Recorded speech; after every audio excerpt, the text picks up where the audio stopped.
అర్జునుడు యుద్ధం చెయ్యలేకపోతే భీష్మాచార్యుల వారితో రథం దిగిపోయి చక్రం పట్టుకుని పైనున్న ఉత్తరీయం జారిపోతుండగా ఇవాళ చంపేస్తాను భీష్ముడని వెళ్ళిపోయాడు. ఒకసారి ప్రతిజ్ఞాభంగమే చేశాడు.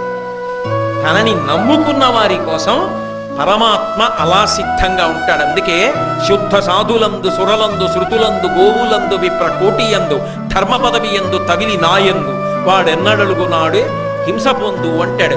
నన్ను నమ్ముకున్న భాగవతుల జోలికెళ్ళిన వాడు బ్రతికి బట్ట కడతాడని నమ్మవద్దు.